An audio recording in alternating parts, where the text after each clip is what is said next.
다같이 사사기 6장 6절 시작. 이스라엘이 미디안으로 말미암아 궁핍함이 심한지라. 이에 이스라엘 자손이 여호와께 부르짖었다. 여러분, 사람은요 본능적으로 태어나자마자 우웁니다. 애들을 이렇게 보니까요 밥 안 주면 울더라고요. 그리고 뭐 똥 싸고 찝찝하면 또 울더라고요. 자기 본능적으로 욕구가 해결되지 않으면 웁니다. 본능으로 우는 겁니다. 여러분, 성도도요 본능으로 울 수 있습니다. 그런데 성도는 본능으로 우는 거 말고 거듭났기 때문에 눈물을 흘리는 그 울음이 있습니다. 성도만 울 수 있는 울음이 있단 말입니다. 여기 계신 모든 분들이 성도라면 세상이 본능적으로 우는 그런 울음 말고 성도만 울 수 있는 그 울음이 있어야 될 줄로 믿습니다. 교회만 울 수 있는 이유가 있단 말입니다. 세상은 이런 거 세상이 울 수 있는 코드는 몇 개가 주어져 있습니다. 마치 아이들이 우는 것처럼요. 아이들이 뭐 부모님이 돌아가셨다고 지금 갓난 아기가 울지 않습니다. 모릅니다. 인지하지 못하기 때문에. 그게 슬픈 일이라는 걸 모르기 때문에 못 웁니다. 세상은 진짜 슬퍼야 될 것이 무엇인지 모르기 때문에 울어야 될 일인데도 불구하고 못 우는 게 있습니다. 그러나 성도는 거듭났기 때문에 주님의 마음으로 이제 본성 때문에 사는 게 아니라 본성으로 말미암아 사는 게 아니라 본성을 거스르면서 하나님의 뜻에 합당한 삶을 살기 때문에 하나님이 슬퍼하시는 것을 가지고 성도는 슬퍼할 수 있고 그것 때문에 운다 말입니다. 새벽에 모이신 성도 여러분, 우리가 이 새벽에 모인 이유가 우리 본성 때문에 우리의 인간의 육체적인 어떤 것을 이루기 위해서 운다라고 했다면 그것은 성도 아닌 사람들도 울 수 있는 것임을 기억하시기 바랍니다. 성도라면 세상이 울지 않는 그런 일들 때문에도 울 수 있어야 되고 그것 때문에 내 감정과 상관없이 눈에서 땀이 나와야 될 줄로 믿습니다. 눈에서 땀이 나와야 된다는 건 뭔지 아시죠? 말씀 한번 보실까요? 이스라엘이 주님께 부르짖었습니다. 이스라엘이 왜 부르짖었는가? 이스라엘이 미디안으로 말미암아 궁핍함이 심했다고 이야기합니다. 궁핍함이 심했다. 여기서 궁핍함이라고 번역한 히브리어는요 다랄인데요 가난해지다, 여위다 이런 뜻입니다. 내 삶에서 가난이 찾아온 거죠. 내 삶에 궁핍함이 찾아온 겁니다. 그게 어느 정도 내가 감당할 수 있을 정도가 아니라 심하게 찾아왔습니다. 심한 가난함, 극심한 고통이 그 내 삶에 찾아왔을 때 이들이 했던 방법이 무엇입니까? 이에는 결론이죠. 이에 이스라엘 자손이 여호와께 부르짖었더라. 부르짖는 거, 주님께 부르짖는 거 아름다운 일이라고 믿습니다. 그러나 우리가 어떤 삶을 살 때 행위보다 중요한 건 동기입니다. 표면보다 중요한 건 이면이고 내면입니다. 아무리 치카치카 양치질을 잘해도요 위가 썩어 있으면 썩은 냄새가 납니다. 구강을 청결하게 위해서 구강 청정제를 먹고 뱉고 아무리 칫솔질을 잘해도 속 안이 썩어져 있으면요 구취가 나게 되어 있습니다. 아무리 화장을 잘해도요 속 안이 썩어져 있으면요 여드름이 피부 속 안에서부터 나오게 됩니다. 중요한 건 표면이 아니라 표피가 아니라 이면이라는 뜻입니다. 예수님은 우리의 표면을 보시지 않고 사람의 중심을 보신다 하셨습니다. 속 안이 중요하다는 이야기죠. 사람들은 표면만 봅니다.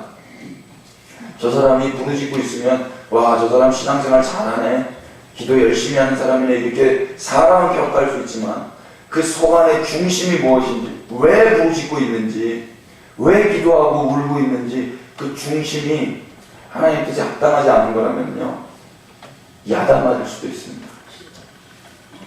오늘 이스라엘 백성들이 부르짖었는데 왜 부르짖었다라고 이야기하죠? 궁핍함이 심했기 때문에. 누구 때문에 궁핍함이 찾아왔습니까? 미디안으로 말이야. 근데 사실요, 미디안 때문에 궁핍함이 찾아온 게 아니고 이스라엘의 범죄함으로 말미암아 하나님이 미디안을 붙이셨습니다. 그럼 누구 때문에 궁핍함이 찾아온 거예요? 자기 때문에 궁핍함이 찾아온 겁니다. 근데 하나님께서 성경에 너는 내게 부르짖으라 라고 부르짖으라고 명령하신 때가 있었죠. 우리가 다 외우고 있을 거라고 믿어 의심치 않습니다. 이런 말씀은 사람이 어떻게 이렇게 잘 외우는지 모릅니다. 예레미야 33장 3절인데요. 저도 말씀 방송 잘 못하는데 거의 유일하게 외우고 있는 말씀 중에 하나입니다. 한번 외워볼까요? 너는 내게 부르짖으라. 시작. 너는 내게 부르짖으라. 내가 내게 응답하겠고 내가 알지 못하는 크고 비밀한 일을 내게 보이리라. 할렐루야. 이거 보세요. 다 외우고 있죠. 여러분 이때 부르짖으라고 말했던 거하고 지금 부르짖고 있는 이 이스라엘의 모양하고는 다른 겁니다. 히브리어가요 부르짖다라는 말이 몇 가지가 있는데 지금 6절에서 부르짖다라고 번역한 히브리어는 짜하크입니다. 한번 따라해 보실까요? 짜하크. 네. 짜하크는 소리 지르다, 외치다 이런 뜻이에요. 예레미야 33장 3절에 너는 내게 부르짖으라 라고 번역한 이 히브리어는요 카라입니다. 한번 따라해주세요. 카라. 예, 이거 카라 제가 하시면 되겠네요. 카라. 이 카라는요 이름을 부르다 라는 뜻이 강합니다. 이름을 부르다. 누구야? 이렇게 부르잖아요. 그러면 이게 두 개가 다른 거예요.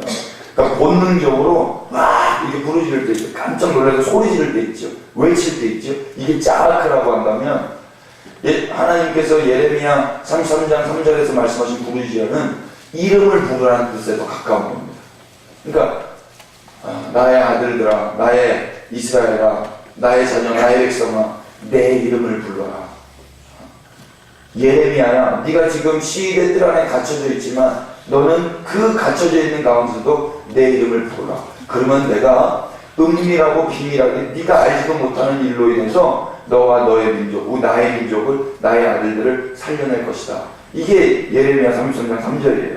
시위대 뜰 안에 갇혀있는 소망 없는 예레미야에게 그렇게 말씀하시는 겁니다. 예레미야가 잘못해서 시위대 뜰 안에 갇힌 거 아닙니다. 하나님 말씀 받아서 아무것도 말할 수 없는 혀가 둔한 자, 그 예레미야가 울면서 하나님의 말씀 전했더니 결국에는 시위대 뜰 안에 갇혔죠. 매 맞고. 그때 하나님이 나타나셔서 예레미야에게 나에게 부르짖어 이렇게 말씀하신 거라고요. 내 이름을 불러 이렇게. 근데 여기는 하나님의 말씀을 들어서 그렇게 시위대 뜰 안에 갇힌 게 아니고 자업자득인 거예요. 자기가 잘못해가지고 미디안을 하나님이 붙이실 수밖에 없었고 그래서 그 미디안을 말미암아 그렇게 약탈을 당하고 궁핍함이 찾아온 겁니다. 배고프니까 본능적으로 으악 소리를 지른 거라고요. 이건 짜악해요. 이건 세상 사람들도 다 부르짖을 수 있는 그런 외침이었습니다. 하나님 부르짖으라는 건 너 본능 때문에 부르짖으라는 게 아니고 주님의 그 아름다우신 이름을 부르라고 한 것입니다. 주님의 이름을 부르는 자는 구원이 될 줄로 믿습니다. 주의 이름을 부르는 자는 모두가 구원받는 거예요. 그런데 이건 주의 이름을 부르짖는 게 아니고 내 요구, 내 본성을 채우기 위해서 그렇게 소리 지르고 있는 거란 말입니다. 여러분 우리의 기도가 이루고 있지는 않은 걸 돌아봐야 됩니다. 내 본능을 채우기 위해서, 내 두려움을 극복하기 위해서, 내 요구를 채우기 위해서 부르짖고 있는 거라면 우리는 거듭나지 못한 그런 인간에 불과하다는 겁니다. 히브리서에서도 그런 이야기하죠. 또 고린도전서에서도 그렇게 이야기하죠. 제발 너희를 어린아이처럼 취급하고 싶지가 않다. 장성한 자까지 성장해서, 장성한 분량에까지 성장해서 그렇게 내가 말하고 싶다. 바울도 이야기하고 히브리서를 쓴 하나님의 사람도 그렇게 이야기합니다. 거듭난 사람은 세상이 부르짖고 세상이 우는 것과 다른 울음을 웁니다. 예수님도 나인성의 한 가부가 아들을 잃고 아들을 맨 죽은 시체를 메고 오는 그 사람들 앞에 서셔서 예수님 뭐라고 하셨습니까? 가부에게 울지 마라 그러셨어요. 그 일은 울 일이 아니라는 걸 가르쳐주고 싶었던 겁니다. 남편 잃어버리고 아들 잃어버린 그 여인이 우는데도 불구하고 예수님은 울지 말라고 그러셨습니다. 딸이여, 그것은 울 게 아니다. 예수님이 살려주시잖아요. 그건 울 일이 아닌 겁니다. 여러분, 이 세상에서 가장 울만한 일이 무엇입니까? 사랑하는 사람을 이별한 거, 사별한 거 아니겠습니까? 그런데 성도는 그 상황 가운데서 울지 않을 수 있는 자라고 믿습니다. 왜 아멘이 없어요? 사람 죽으면 울어야 되잖아요. 사랑하는 사람 죽으면 울어야 되지 않습니까? 이게 세상 사람들 다 우는 거 아닙니까? 그런데 성도와 세상과의 차이가 어디에 있습니까? 초상집에 가서, 벽제 화장터 가서 구분이 되지 않습니까? 예수 믿는 사람들은 그때 울지 않고 찬송하더란 말입니다.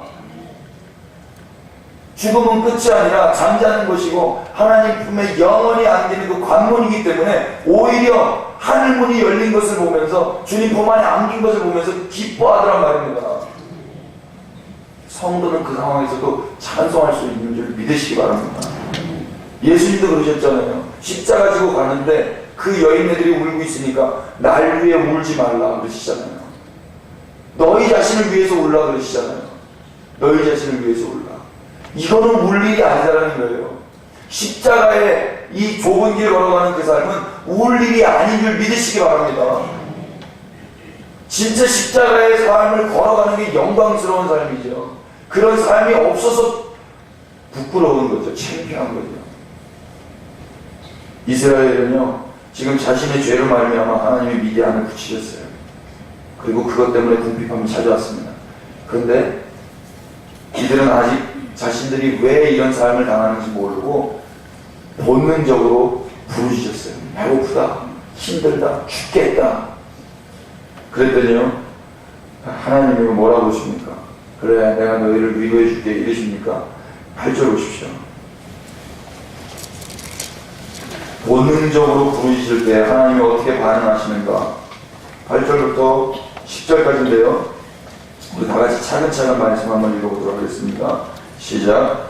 여호와께서 이스라엘 자손에게 한 선지자를 보내시니 그가 그들에게 이르되 여호와께서 이같이 말씀하시기를 이스라엘의 하나님, 내가 너희를 애굽에서 인도하여 내며 너희를 그 종되었던 집에서 나오게 하여 애굽 사람의 손과 너희를 학대하는 모든 자의 손에서 너희를 건져내고 그들을 너희 앞에서 쫓아내고 그 땅을 너희에게 주었으며 내가 또 너희에게 이르기를 나는 너희의 하나님 여호와이니 너희가 거주하는 아모리 사람의 땅의 신들을 두려워하지 말라 하였으나 너희가 내 목소리를 듣지 아니하였느니라 하셨다 하니라. 이스라엘 백성이 본능으로 부르시자 하나님께서 이스라엘에 한 선지자를 보내셔서 하나님의 말씀을 대언하게 했습니다. 이게 무엇입니까? 이스라엘이 지금까지 존재했던 그 과거를 하나님이 선지자를 통해 말씀하신 거예요. 너네 지금 왜 여기까지 어떻게 살아있는 줄 아니? 너희들이 또 지금 왜 부르짖고 있는지 아니? 처음에 어떤 일이 있었습니까? 이스라엘의 하나님, 내가 너희를 애굽에서 인도해냈다. 애굽은 바로라는 왕이 있는 나라였습니다. 그런데 하나님께서 이스라엘을 택하셨고 그 택한 이스라엘을 바로의 통치 아래에 있던 그 이스라엘을 하나님의 통치 아래에 있는 민족으로 바꾸어 놓으셨습니다. 할렐루야. 그리고 너희를 종되었던 그 집에서 나오게 했다라고 주님 말씀하셨습니다. 바로 아래에 있으면 영원히 바로의 종입니다. 그런데 이제는 하나님의 종이 되었습니다. 할렐루야. 여러분, 우리가요 에베소서에서 이야기하는 것이 그것입니다. 너희가 과거에는 죄의 종로를 가고 있었다. 마귀의 앞잡이로, 마귀의 수하에서, 마귀의 통치 아래서 살고 있었던 본질상 진노의 자녀가 바로 우리였습니다. 그런데 이스라엘이 그 애국과 그 바로의 종살이 하던 데에서 하나님과 하나님의 종으로 자기가 이동되었던 것처럼 우리 이방인인 그리스도인들도 이제는 죄가 아니라, 죄의 종이 아니라 하나님께로, 하나님의 종으로 자리가 이동되었습니다. 그래서 이스라엘은 그 애굽을 치시고 홍해바다를 가르셨던 그 애굽의 모든 군대를, 말과 적군을 무너뜨리신 그 하나님을 찬양했지만 우리 그리스도인들은 죄에서부터, 원수의 나라에서부터 건져내시고 우리를 주님 품안으로 인도하신 그 하나님을 찬양하게 됩니다. 할렐루야. 똑같습니다. 그것을 경험한 자만 찬양을 할 수가 있습니다. 찬양, 하나님께 올려드릴 그 노래는 나에게 베풀어 주신 그 은혜가 있는 자만 찬양할 수가 있습니다. 역사적으로 이스라엘이 찬양했던 그 이유는 하나였습니다. 애굽에서 건져주시고 애굽의 종살이에서 건져주신 것을 역사적으로 민족 대대로 찬양했단 말입니다. 우리는 이스라엘이 아니라서 그것을 잘 모릅니다. 그러나 우리는 똑같이 보이지 않는 나라, 원수의 나라에 갇혀있던 자들이었습니다. 그리고 원수 마귀를 섬기고 있던 죄의 종들이었습니다. 그런데 이제는 더 이상 그렇게 살지 않고 주님이 그 자리에서 우리를 옮기셔서 사랑의 아들의 나라, 하나님 나라로 옮기신 줄 믿습니다. 그래서 이세적에 모여서 주님을 찬양하고 있는 것이지요. 아멘 되십니까? 그리고 9절 보십시오. 그 애국 사람의 손과 너희를 학대하던 모든 자의 손에서 너희를 건져냈다. 그게 이스라엘의 역사였습니다. 여러분 우리도요, 원수 마귀로부터 얼마나 학대를 받았습니까? 원수 마귀의 손아귀에 그렇게 사로잡혀가지고 너 내 말대로만 해. 그러면 너 부자 되게 해줄 수 있어. 너 내 말대로만 해. 그러면 네 자식 잘 될 수 있어. 여러분 대한민국이요, 조선이요, 불과 한 50년, 60년, 70년만 거슬러 올라가 보면요, 그랬다니까요. 아마 요즘도 그러신 분 있어요. 부적을 자기 손으로 못 뜯어요. 명태 대가리를 자기 손으로 못 뜯어요. 그 벽 천장에 달려있는, 식탁에 달려있는 명태를 못 끄집어낸다니까요. 부적을 자기 손으로 못 집어요. 아직도 문지방을 못 밟는 사람들이 있습니다. 왜 그래요? 무서워서 그런 거 아닙니까? 원수 마귀가 속였잖아요. 너 이거 밟으면 네 자식 죽어. 너 이 부적 띄워내면 너 삶 안 돼. 지갑에요. 지갑에 한번 찾아보세요. 지갑에 부적 넣고 다니는 교회 다니는 사람 있습니다. 있죠? 있어요. 깜짝 놀랐어요. 커피 사준다고 지갑을 열었는데 거기 달마대사가 딱 있어요. 뭡니까? 그거 못 꺼낸다니까요. 제가 그거 끄집어낸다니까 절대 안 된대요. 자기도 화가 되는데 제가 화를 입어서 저를 존중하고 사랑하기 때문에 안 되는데 상관없다고. 저는 이제 더 이상 화 맞을 게 없다고. 주님 품 안에 있기 때문에 저는 괜찮다고 해도 그분의 믿음이 극심하셔가지고. 여러분 그게 대한민국이었어요. 근데 하나님이 대한민국을 사랑하셨습니다. 하나님이 조선을 사랑하셨습니다. 택하셨습니다. 그래서 우리가 그 죄에서부터, 그 학대에서부터 자유함을 누리고 있습니다.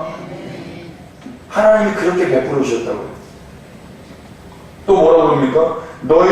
그들을 너희 앞에서 쫓아내고 그 땅을 너희에게 주었다. 언약의 땅을 이스라엘 백성에게 주셨습니다. 가나안 땅을 정복하게 하셨습니다.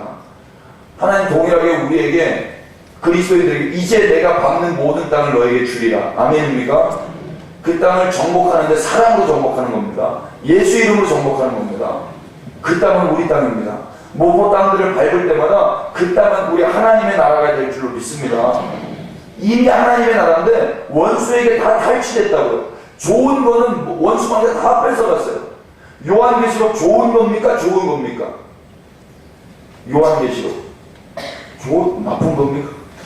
요한계시록은 좋은 하나님의 말씀이신 줄 믿으시면 아멘 하십시오. 근데 이거 이만희한테 다 뺏겼잖아요. 이만희한테, 신천지한테 뺏겼지 않습니까? 이단들한테 뺏겼잖아요. 요한복음을 읽으면서 은혜 받으시는 분 혹시 계신가요? 요한복음 가운데서도 예수님을 만나시고 은혜 받으시길 축복합니다.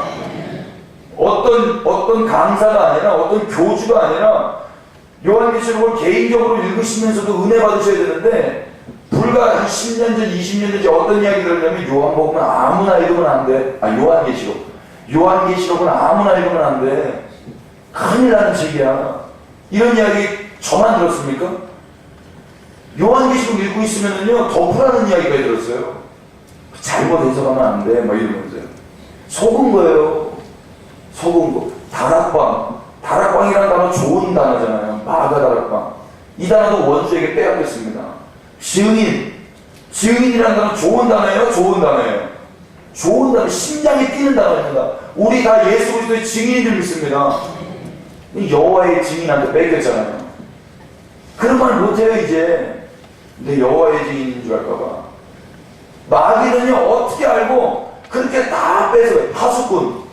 파수꾼이라는 단어는 좋은 단어예요. 우린 다 파수꾼들인 줄 믿으시기 바랍니다. 우리가 파수하는 자들이고 보수하는 자들이고 지키는 자들이잖아요. 밤낮으로 깨어서 지키는 자들인데 그 여호와의 증인한테 다 뺏겼단 말입니다. 마귀한테. 마귀는 지혜로워가지고 어떻게 그렇게 좋은 것들은 다 뺏어가요. 이 땅은 우리나라 하나님 나라인 줄 믿습니다. 그런데 다 뺏겼어요. 원수마귀가 기뻐하는 땅들로. 근데 하나님이 반드시 주셨다고 그랬어요. 가나안도 하나님이 주셨어요. 그러면서 그 땅을 정복하라고 했어요. 그러면서 그 아모리 사람의 땅의 신들을 두려워하지 말라 하셨어요. 그런데 어떻게 된 거예요? 두려워한 거죠. 10절을 읽어보시겠습니다. 10절 다 같이 시작. 내가 또 너희에게 이르기를 나는 너희의 하나님 여호와이니 너희가 거주하는 아모리 사람의 땅의 신들을 두려워하지 말라 하였으나 너희가 내 목소리를 듣지 아니하니까 하셨다 하니라. 아멘. 아모리 사람 그 신들, 땅의 신들 두려워하지 마. 그리고 그 땅 정복해. 하나님이 이렇게 보내셨는데 이스라엘 백성 어떻게 했습니까? 너희가 내 목소리 듣지 않았다. 그래서 너희가 그것으로 말미암아 범죄가 시작됐고 지금 너희가 미디안이 쳐들어왔고 아말렉이 쳐들어왔고 그래서 너희의 삶에 궁핍함이 찾아왔다. 그래서 너희들이 부르짖고 있는 것이다. 하나님 이렇게 말씀하거든요. 야단치고 계신 거예요. 너네 왜 부르짖니? 이스라엘 너네 왜 지금 소리 지르고 있니 나에게? 그건 내 이름을 부르는 게 아니고 너의 본성 때문에 부르짖고 있는 거야. 너 근데 왜 이런 삶이 찾아온 줄 아니? 내가 너는 어떻게 불러냈니? 애국에서 불러내고 종로로 타고 있는 거에서 불러내고 그 학대받는 손에서 건져내고 또 언약의 땅까지 가게 해서 그 땅에서 이제 다른 신들 두려워하지 말고 오히려 내 이름 의지하면서 다른 신들 내쫓으라고 했잖아. 두려워하지 말라고 그랬잖아. 그 땅을 정복하라고 그랬잖아. 근데 너희가 내 말 안 들었잖아. 그래서 지금 이렇게 가난이 찾아오는 거잖아. 그런데 이 상황에서도 표면적으로는 기도하고 있는 것 같지만 그 중심은 여전히 내 목소리를 듣고 있지 않는 거잖아. 하나님 그러시고 있다고요. 동의가 되십니까?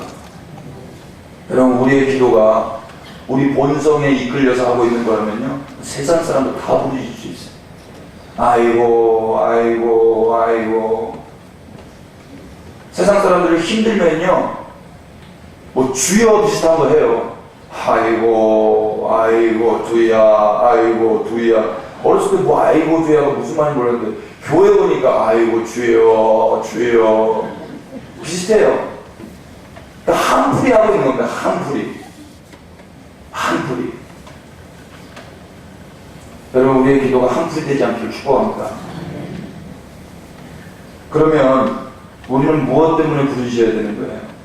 교회가 울어야 될 이유는 무엇입니까? 여러분 제가 어젯밤에 또 하나님 어제 새벽에 어젯밤에 하나님께 기도하게 하신 게 있는데요. 여러분 대한민국이 하나님 기뻐하시는 나라 되기를 원하시죠?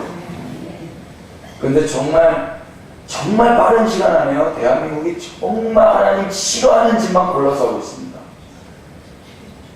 간통죄가 폐기된 거 예전에 2015년에 기억나시죠? 간통죄 폐기됐어요. 이제 간통 막 해도 돼요. 법적으로는요. 웃고 있지만요 우리가 웃고 있는 사이에 법적으로 그게 다 돼버렸어요. 여러분 근데요 이제 또 어떤 법안이 만들어지려고 하는지 아십니까? 낙태죄 있죠. 낙태하면 돼요 안 돼요? 안 되죠. 우리가 낙태라는 게 지금 뭐 돼요 안 돼요 말하기가 좀 어려운 부분이 예민한 부분이 있지만 그래도 생명은 하나님 주신 거 아닙니까? 그런데요 한 어떤 애가 여자애가 자기의 몸이 소중하다고 여자인 자기 몸이 소중하다고 이거 폐지 반대 낙태죄 폐지하자고 이야기를 했어요. 그랬더니 며칠 사이에 20만 명이 그래 그거 맞아 하고 들고 일어났어요. 20만 명.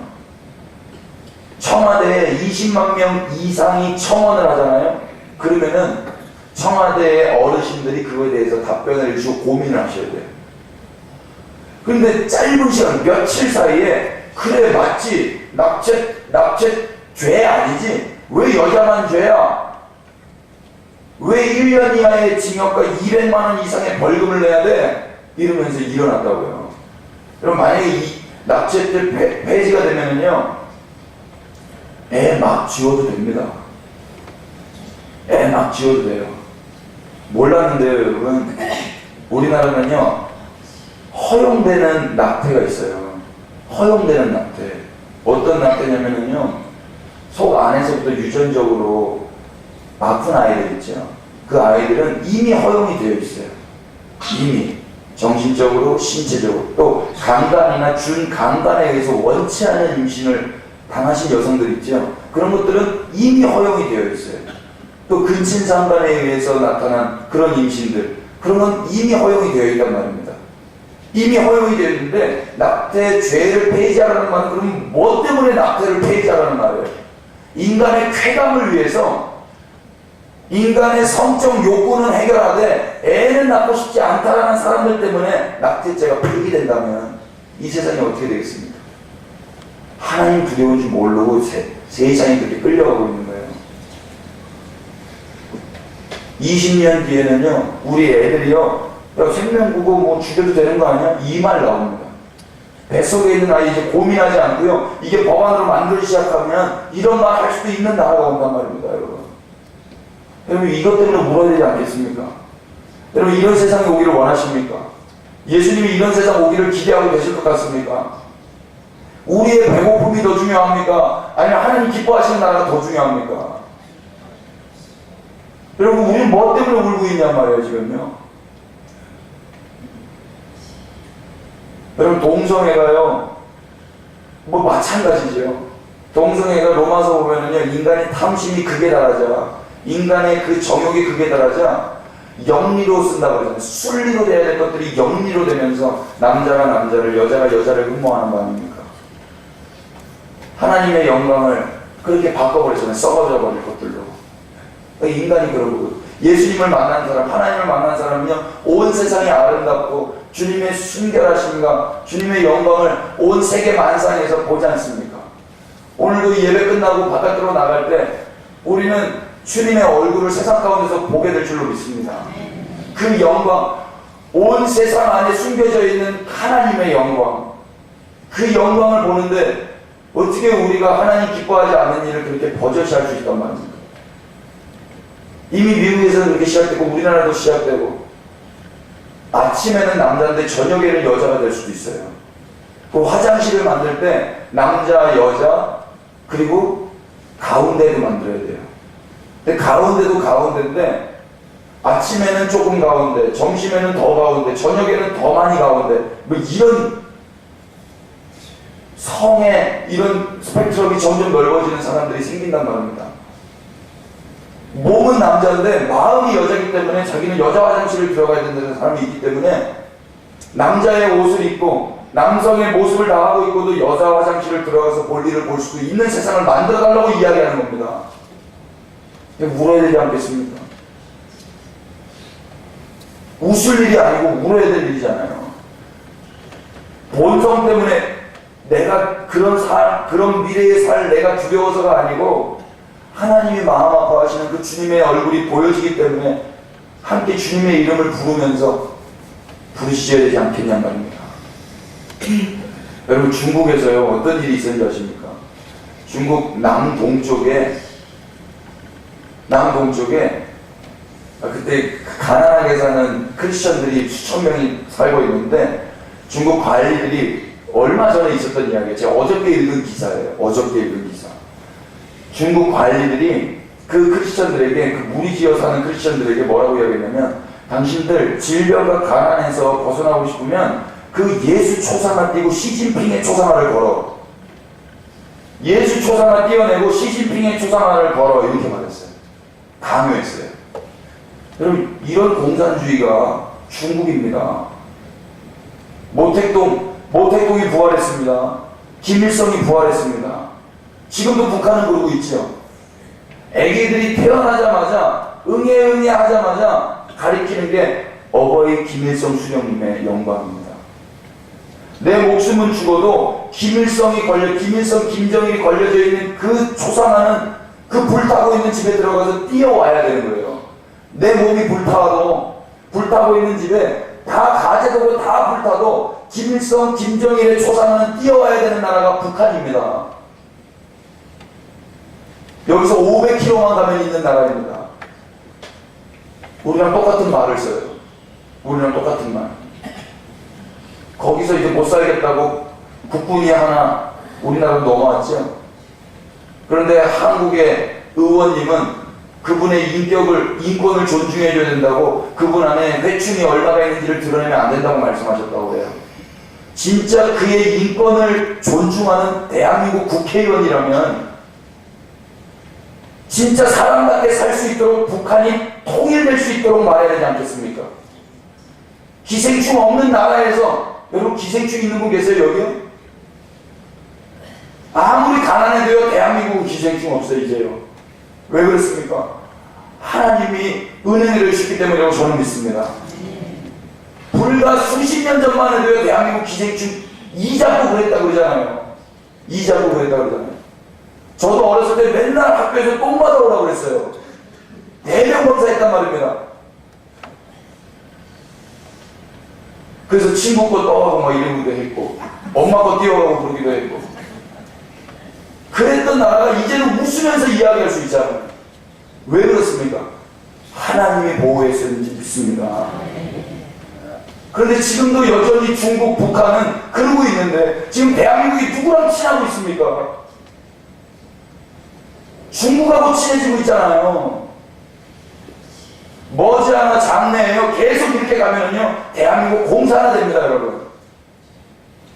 그런데 이게 두려운 게 아니고요. 이게 두려운 게 아니라 지금부터 준비하세요. 지금부터. 내가 예수님을 부인할까봐 이게 더 두려워요. 우리 문준경 전도사님 10월 5일날 1950년 10월 5일날 그렇게 좌익 청년들 공산당에 의해서 국군이 이렇게 내려오니까 공산당들이 이제 여기 사람들 다 죽여야 되겠다 하고 4가지 말했다고 그러잖아요. 너 예수 믿지 말고 기도하지 말고 전도하지 말고 교회 나가지 마라. 그럼 내가 너 살려주겠다. 예수 믿지 말고 하나님께 기도하지 말고 전도하지 말고 교회 나가지 말고 그러면 네 목숨 살려주겠다. 그런데 문중영 변호사님 거기에 순복하셨습니까? 순복하지 않으셨습니다. 순복하지 않자 몽둥이를 때렸고 죽창과 칼로 찔렀고 총으로 쏴서 죽였습니다. 당시 60세 할머니가 무슨 힘이 있다고 60세 할머니가 무슨 위협적이라고 몽둥이를 때리고 칼과 창으로 찔러 죽이고 총까지 쏴서 죽이냔 말이에요. 그들이 두려웠던 건 그 할머니가 아니라 할머니 안에 있는 하나님인 거예요. 자기가 그렇게 때려 죽이면 하나님이 죽는 줄 알았겠죠. 자기가 믿고 있었던 그 공산의 이데올로기가 이기는 줄 알았겠죠. 그런데 그 문준영 전도사님 죽음 이후에 1,400명 이상의 목회자가 배출된 줄 믿으시기 바랍니다. 하나님 여전히 살아계십니다. 죽으면 죽으리이다. 여러분 이제 마지막 때는요 다른 것 때문에 우는 거 아니에요. 하나님 나라 소망하면서 우는 겁니다. 궁핍함 때문에 우는 거 아닙니다. 본능 때문에 우는 거 아닙니다. 하나님 나라 때문에 우는 겁니다. 하나님 나라 때문에. 여러분 거리를 나가보세요. 하나님 기뻐하시는 게 뭐가 있는가? 아침마다 피켓 들고 나갑니다. 아침마다 피켓 들고 예수님이 살아계십니다. 하나님이 살아계십니다. 토요일 저녁에도 나갔어요. 토요일 저녁에 나가니까요 다 노래 부르고 있어요. 다 술 먹고 있어요. 시내에 사람도 없는데 거기에 학생들이 몰려있더라고요. 마이크하고 스피커를 가져와가지고 세상 노래를 부르고 있더라고요. 그렇게 시끄러울 수가 없어요. 아무리 목소리로 기타 치면서 찬양해도 제가 져요. 그래서 쟤네 끝날 때까지 기다리고 있었어요. 근데 너무 기다리기 심심해가지고 저도 노래 한 자리 했습니다. 세상 노래 하면서 저도 피켓 들르고 예수님이 살아계십니다. 피켓 들르고 세상 노래 하나 불렀어요. 예수님 사랑하는 마음 가지고. 그리고 나서 걔네 다 간 다음에 찬양했습니다. 사람들이요 그냥 뭐 투명인가 취급하고 지나가죠. 어떤 사람들은요 제가 아침마다 그러고 있으면요 와가지고 시끄럽대요. 그래서 죄송합니다 하고 복음을 전하려고 선생님 근데 예수님 믿으세요? 교회 다니신답니다. 깜짝 놀랐어요. 한 번도요 교회 안 다니는 사람이 시끄럽다고 해본 적은 없었어요. 그런데 교회 다니시는 분이 시끄럽대요. 잠 좀 자세요. 그냥 조용히 해도 되는데 왜 이렇게 소리를 지르냐요. 그런데 너무 놀라운 거는요, 교회 안 다니는 사람 한 명도 이야기한 적이 없다니까요. 그분만 이야기했어요. 교회 다니시는 분이. 깜짝 놀랐어요. 교회 다녀도 내 소리가 시끄러울 수 있겠구나. 교회 안 다니는 사람에게 예수님 증거하고 있는 이 새벽부터 외치고 있는 이 소리가 저 사람에게는 소음이 될 수 있는구나. 여러분, 근데요, 하나님 저를 어떻게 위로하셨는지 아세요? 아들아, 교회는 음원 속에서 부흥하지 않았다. 교회는 민원 속에서 부흥했다. 제가 순간 그 이야기를 듣자 너무 위축됐어요. 아, 조용해야지. 조용해야지. 아니에요. 예수님 때문에 더 욕먹어야 되는 거예요. 여러분, 대한민국은요, 지금 예수 믿으라고 한다고 경찰 오지 않습니다. 제가 그때 알았습니다. 세상 노래 마이크 잡고 부르실 때 경찰 안 오더라고요. 소리 지르고요, 세상 노래 부르고 있는데 경찰 안 옵니다. 그런데 예수 믿는 사람이 기타 치고 그 마이크 소리보다 엄청 작은 소리 하는데도 조용하라고 얘기합니다. 왜 그렇습니까? 마귀가 싫어하는 겁니다. 마귀가 싫어요. 하나님 저에게 그런 마음 주셨습니다. 아들아, 대한민국이 언제까지 바깥에서 이렇게 소리 지르면서 복음 증거할 수 있는지 아무도 모른다. 지금 있을 때, 은혜의 때에 외칠 수 있을 때 외쳐라. 여러분, 목포에서 예수 믿으라고 말하면 구속됩니까? 예수 믿으라고 말하면 지금 끌려갑니까? 벌금 냅니까?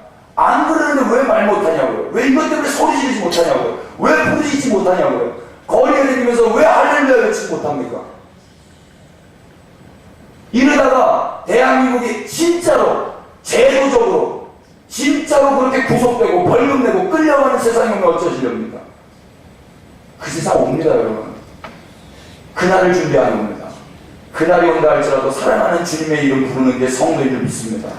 내 본성 때문에 부르짖는 거, 궁핍밥 때문에 부르짖는 게 아니고 내 사랑하는 예수님, 이 온 세상에 충만한 주님의 영광을 외치는 게 성도라고 믿으시면 아멘 하십시다. 껍데기들은 필요 없는 거예요. 알곡은 하나님 반드시 기억하십니다. 이 마지막 때에 건강한 신앙인으로 주님 부르시기를 원하시는 그 부르심으로 살아가시기를 비참하게 축복합니다. 하나님만 두려워하는 그 믿음으로 오늘 하루도 예수님의 이름 부르시고 세상 앞에 거리에서 주님이 하신 일들을 외칠 수 있도록 축복합니다.